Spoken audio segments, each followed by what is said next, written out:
What's up, everybody? Welcome back to the Double Pipcast. This is episode 2. My name's Cam. You've got me solo this week. Dave was not able to make it, and my buddy Aaron was not either.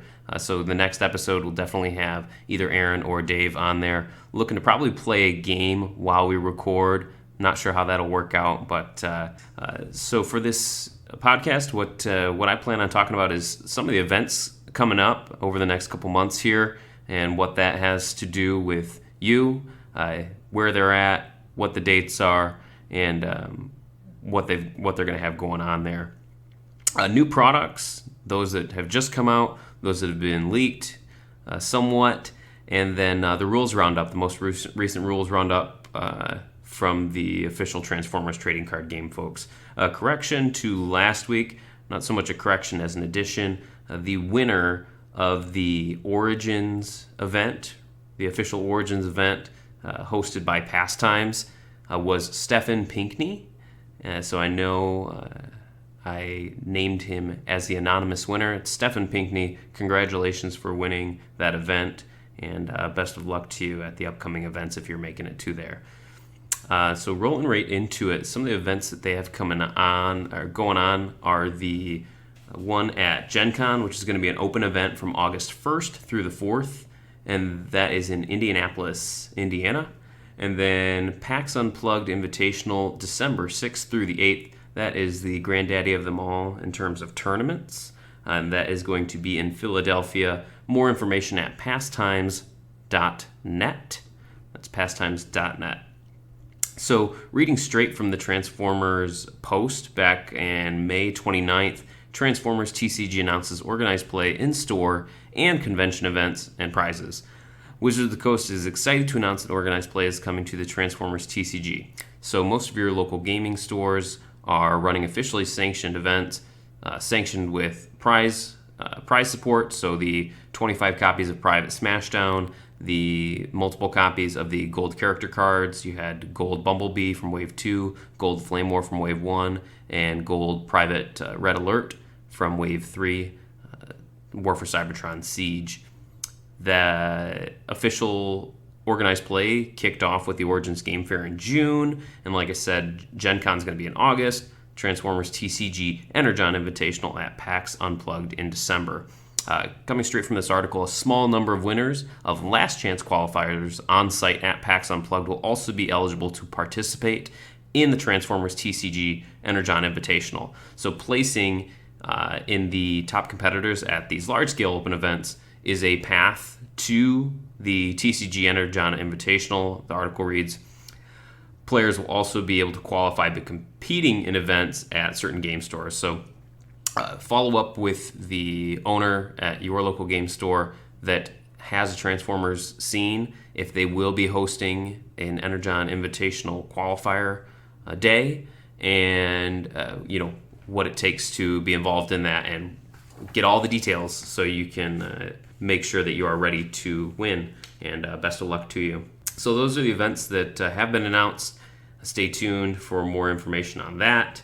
Moving on to products, so San Diego Comic-Con, another event. It seems like there's all kinds of conventions, and it's awesome that the Transformers TCG is getting popular, and it's going to be at these events alongside Hasbro. So the San Diego Comic-Con just occurred, and the folks from Hasbro, Wizards of the Coast, and the Transformers trading card game brought with them some really cool products that were announced a little while back.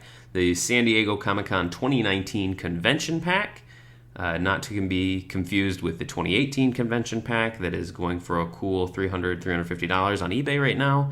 The Omnibots, originally sendaways from Generation 1. You cut out your proof of purchases from Generation 1 toys and sent out for the Omnibots.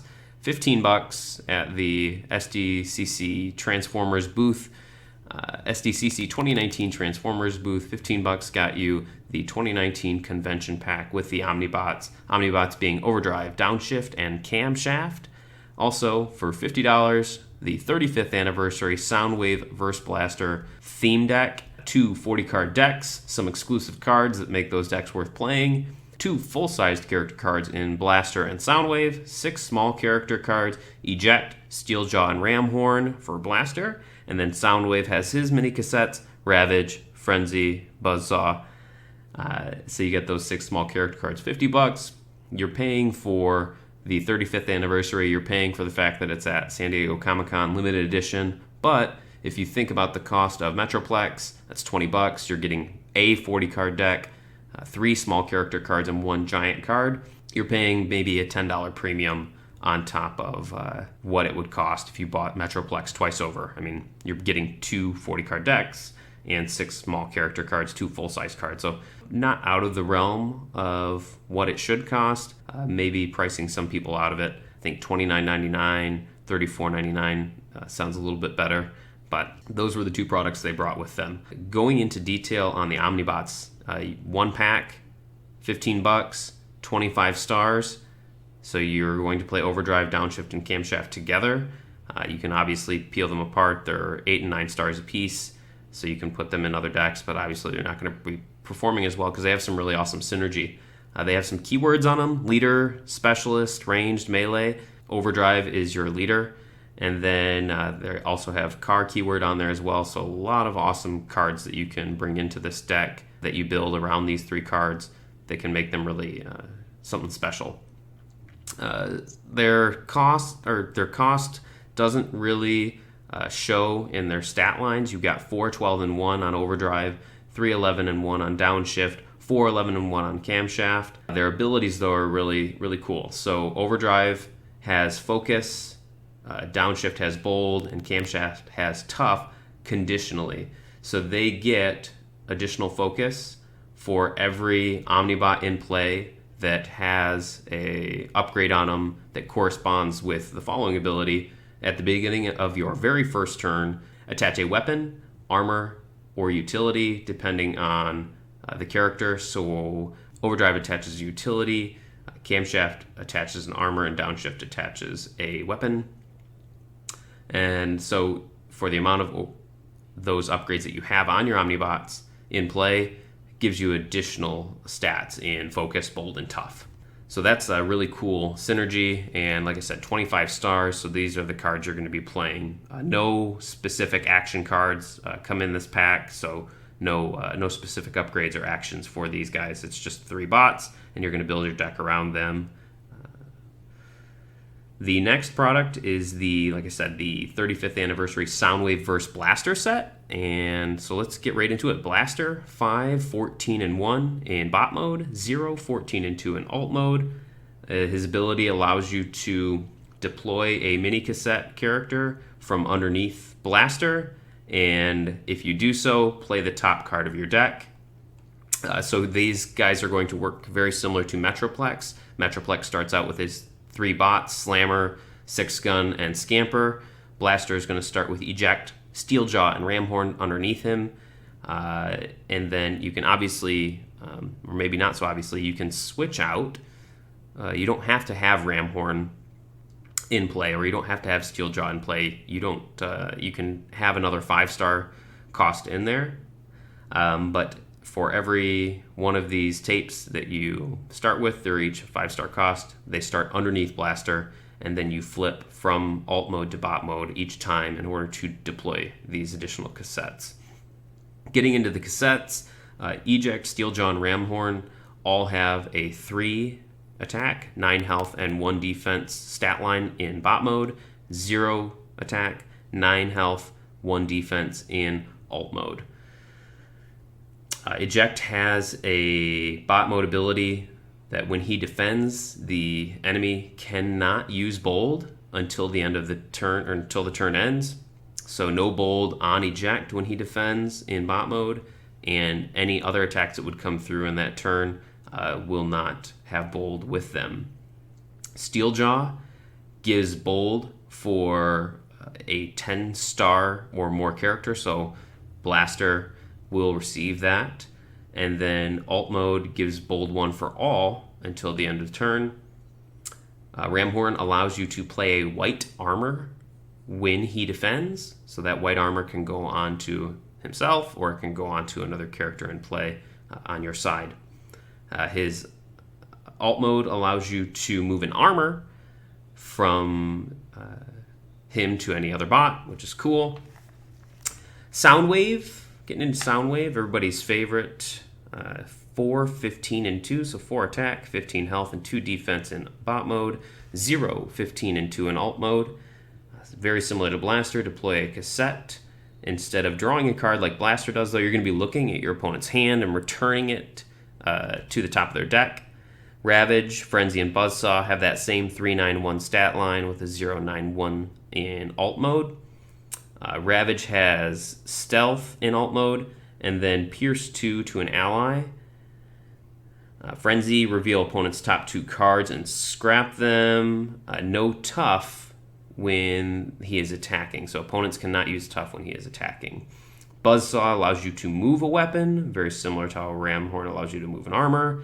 And then when attacking, attach a blue pip weapon to any character. So you get to play, not attach, so it wouldn't work with something like Superior Cannon.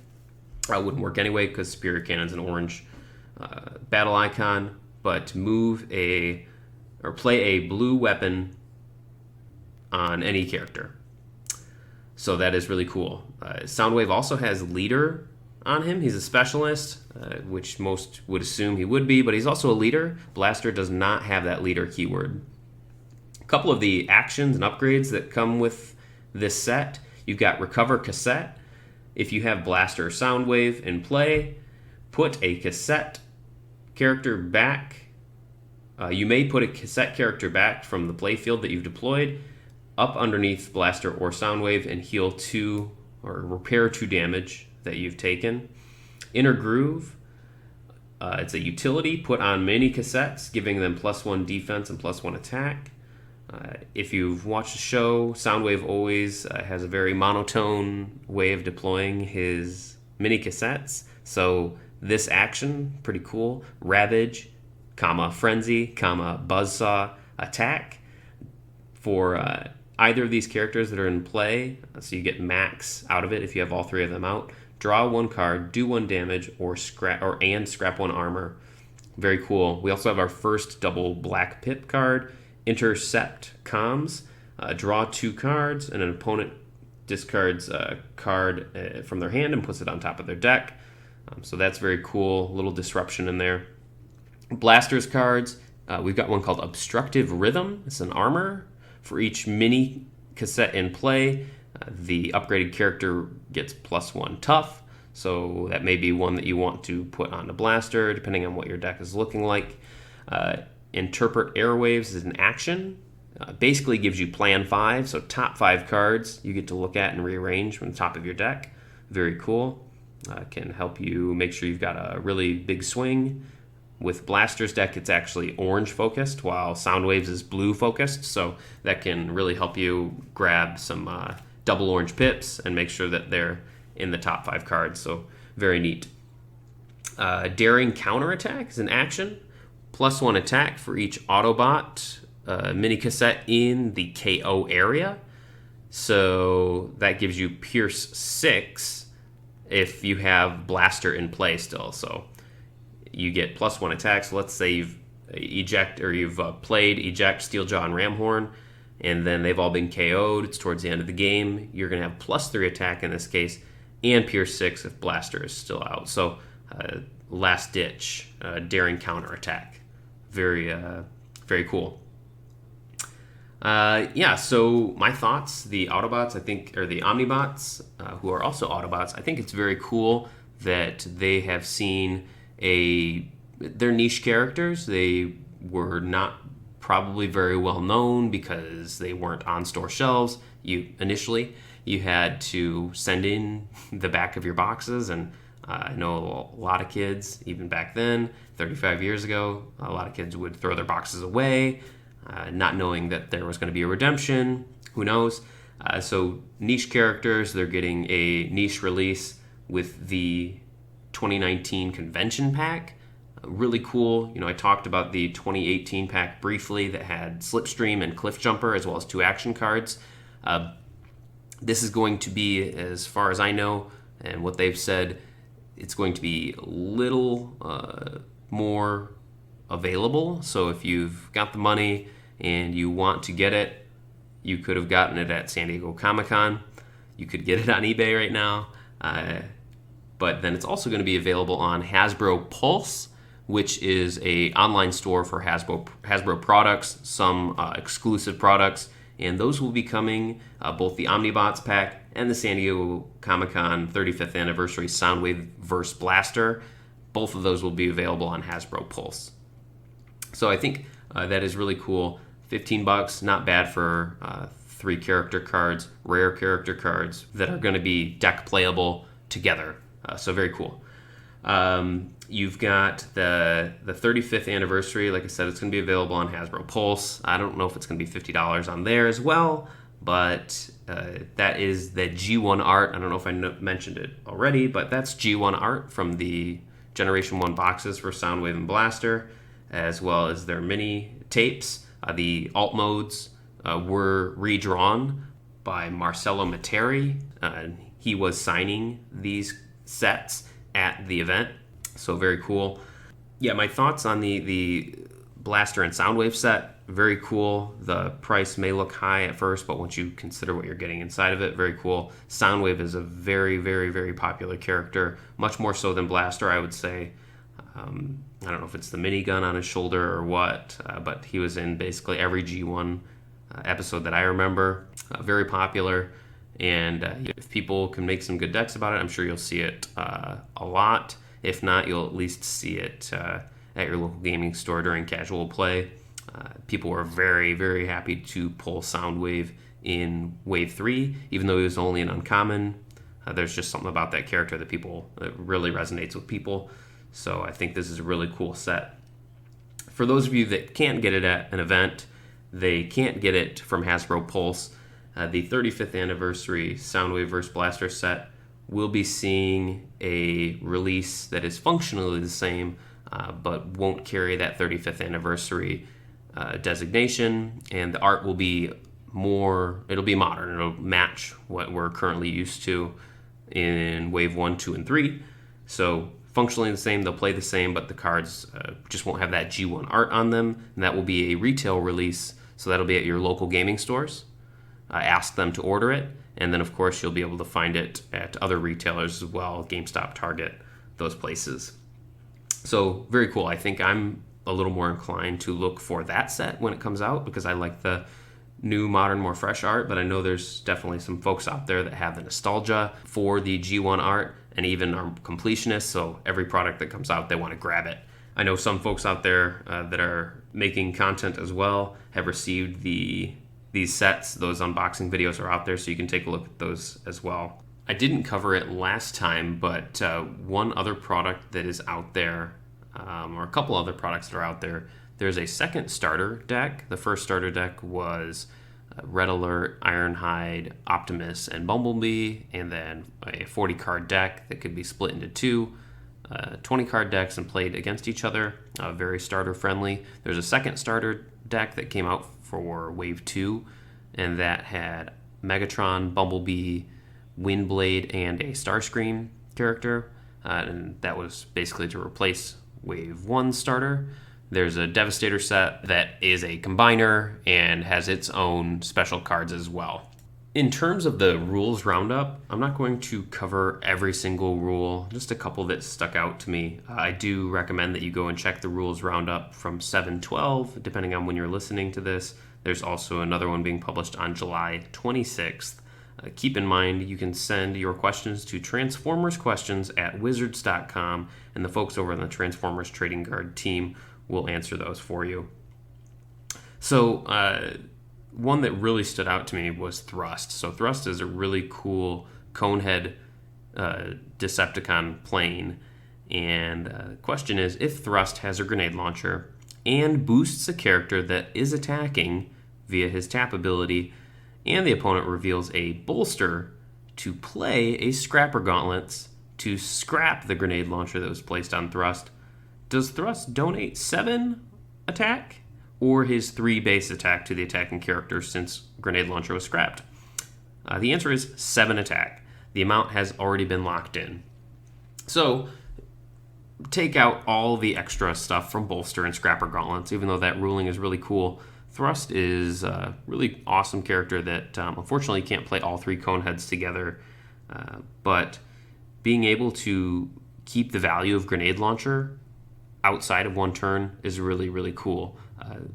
Hoping that your opponent doesn't have a ramming speed or some of the other cards that discard a weapon. Another really interesting ruling was the Papa Wheelie action card, which was the first motorcycle card we received for the motorcycle characters. With Papa Wheelie, the second attack isn't from the same bot that attacked the turn the card was played, correct? I would need to have another untapped motorcycle to make the second attack. Correct. If you have another untapped motorcycle on your team, you can attack again. However, note that the first attacker does not have to be a motorcycle. So interesting there. So many decks will have, let's say, RC, but they don't have Chromia, they don't have Flame War on the team. So you attack with Optimus Prime Battlefield Legend, and Papa Wheelie will allow you to use RC as well. So very cool ruling there. Another one, Battering Ram, which is a Wave 3 card for trucks. If I attack with a character that is equipped with Battering Ram and deal damage to a triple changer, so Springer and Blitzwing that have 3 modes, does my opponent get to choose the mode they change to, or do they have to change from Alt Mode 1 to Character and vice versa? Your opponent can choose which mode of its other modes it gets to flip to, so giving the receiving character some agency if they have a triple changer in play. So a lot of these rules roundups will be edge cases that will often come up at your local gaming store because the game is still new. There's new cards coming out. People are playing different cards, trying out new comps. So these are going to happen, and the designers play test, but they can't account for every single thing. Or sometimes they wait until the community finds out about it as well. So the last thing I wanted to cover, and it wasn't covered in this rules roundup, but it has to do with extra turns. So through a series of events, most of them having to do with Peace Through Tyranny and Swap Parts. Swap Parts is the only banned card in official Transformers play. There is a new Micromaster that has a tap ability that allows you, basically, it's a swap parts, which allows you to move upgrades from one character to another. So that basically overrides the fact that swap parts was banned in the first place because they printed this ability on a new character. So the new ruling is that you can only take one bonus turn. So you cannot play a second Peace Through Tyranny, which allows you to KO a character card in order to take an extra turn.